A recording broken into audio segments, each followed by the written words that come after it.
नमस्कार, आप देख रहे हैं द एंगल। मैं हूं दिव्यता सिंह आपके साथ। तो चलिए नजर डालते हैं आज की सुर्खियों पर।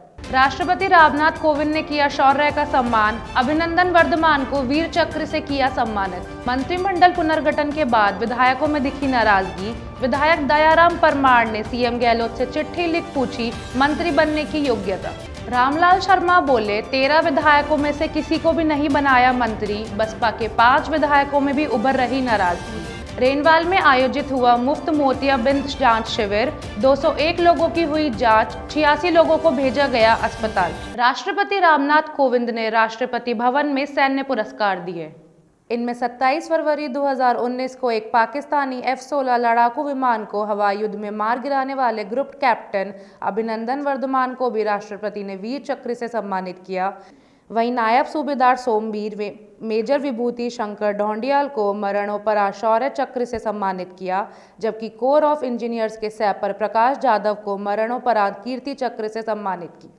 इनके अलावा पूर्वी सेना के commander lieutenant general Anil Chauhan, engineer in chief lieutenant general Harpal Singh, दक्षिणी नौसेना commander vice admiral Anil Chawla को परम विशिष्ट सेवा पदक से सम्मानित किया गया। पूर्वी वायु commander air marshal Dilip Patnaik को अति विशिष्ट सेवा पदक से सम्मानित किया गया।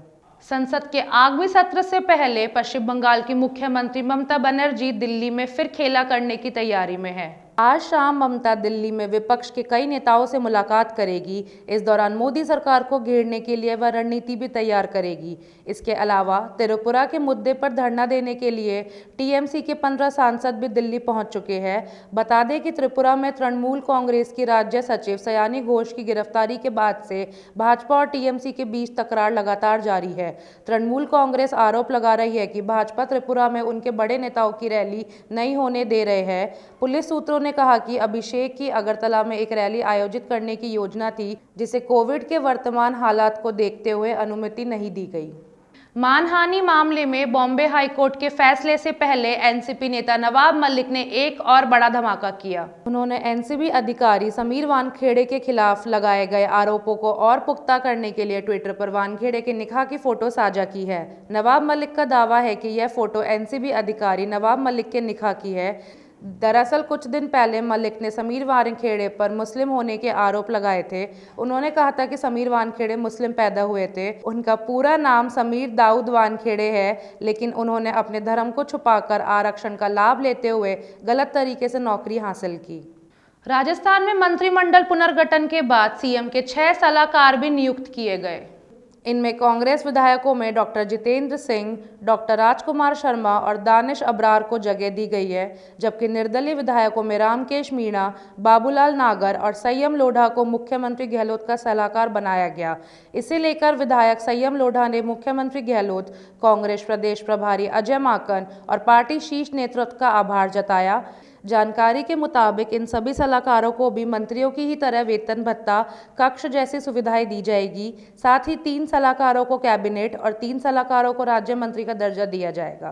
राजस्थान में मंत्रिमंडल पुनर्गठन के बाद अब कई विधायकों की नाराजगी भी सामने आ रही है। खेरवाड़ा से कांग्रेस विधायक दयाराम परमार को मंत्रिमंडल में शामिल नहीं किए जाने से उनमें नाराजगी दिख रही है। विधायक ने इस संबंध में मुख्यमंत्री अशोक गहलोत को पत्र लिखकर मंत्रिमंडल गठन को लेकर कई सवाल पूछे हैं। दयाराम परमार ने पत्र लिखा कि मंत्रिमंडल के गठन के बाद ऐसा लगता है कि क्या मंत्री बनने के लिए कोई विशेष योग्यता की आवश्यकता होती है। बता दें, मुख्यमंत्री पहले ही कह चुके हैं कि जिन परिस्थितियों में कैबिनेट पुनर्गठन हुआ है उनमें कई विधायकों को मंत्रिमंडल में जगह नहीं मिल पाई है, लेकिन ऐसे नेताओं को आगे पार्टी या सरकार में एडजस्ट करने की कोशिश की जाएगी। मंत्रिमंडल विस्तार को लेकर भाजपा ने एक बार फिर से कांग्रेस में अंतर्विरोध की संभावना जताई है। पार्टी के प्रदेश मुख्य प्रवक्ता रामलाल शर्मा ने कहा कि 13 निर्दलीय विधायकों में से एक भी विधायक को मंत्री नहीं बनाया गया है। वो विधायक अब दुखी है कि गहलोत सरकार को समर्थन क्यों दिया। वहीं बसपा से कांग्रेस में शामिल हुए 6 में से एक ही विधायक को मंत्री बनाया गया है। बाकी 5 विधायकों में असंतोष उभर रहा है। वरिष्ठ विधायकों को मंत्रिमंडल में शामिल नहीं करके जिस तरह उनकी अनदेखी की गई है, उनकी नाराजगी भी सरकार पर आने वाले दिनों में भारी पड़ेगी। प्रदेश के मुख्यमंत्री अशोक गहलोत जी ने मंत्रिमंडल का पुनर्गठन करके और ये तो जताने का प्रयास किया गया है कि हमारी सरकार बचाने वाले उन विधायकों का एहसान मैं नहीं भूल सकता, और एक हमदर्दी दिखाने की कोशिश की गई है। लेकिन आश्वासन जो दिया गया था और उस आश्वासन के ऊपर आप खरे नहीं उतरे, और उसकी वजह से आपकी पार्टी के विधायक नाराजगी जाहिर कर रहे हैं। इंडिपेंडेंट विधायक जो आपके साथ खड़े रहे वो भी नाराजगी जाहिर कर रहे हैं। बहुजन समाज पार्टी से कांग्रेस में आने वाले वो भी नाराजगी जाहिर कर रहे हैं। तो ये तो नाराजगी आपके कांग्रेस के कई वरिष्ठ विधायक भी कर रहे हैं, और वो नाराजगी खुल के सामने आने भी लगी है। मानसरोवर के सेक्टर 9 गोखले मार्ग पर श्रीमद् भागवत कथा का आयोजन किया जा रहा है। वृंदावन से आए आचार्य मृदुलकांत महाराज अपनी संगीतमय वाणी से कथा वाचन कर रहे हैं।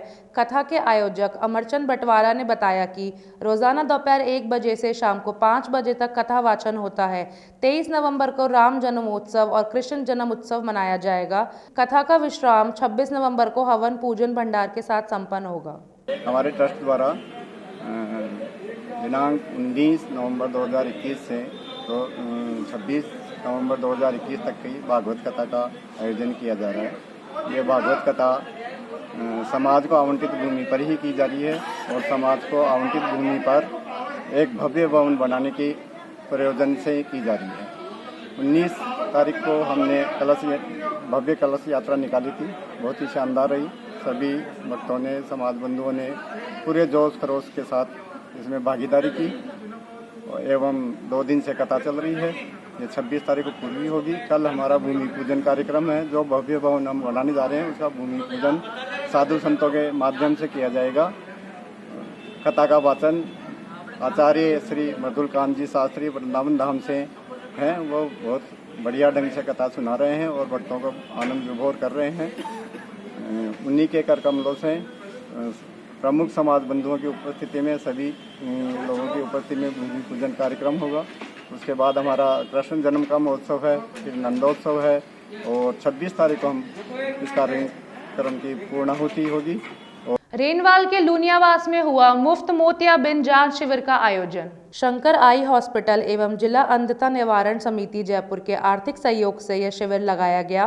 पंचायत समिति सदस्य राजेंद्र सिंह सूरपुरा और जगदीश ढक्करवाल के नेतृत्व में इस शिविर में 201 लोगों की आंखों की जांच कर 86 लोगों को ऑपरेशन के लिए रेफर किया गया, जिनका ऑपरेशन निःशुल्क किया गया। साथ ही उन्हें अस्पताल लाने की मुफ्त व्यवस्था भी की गई।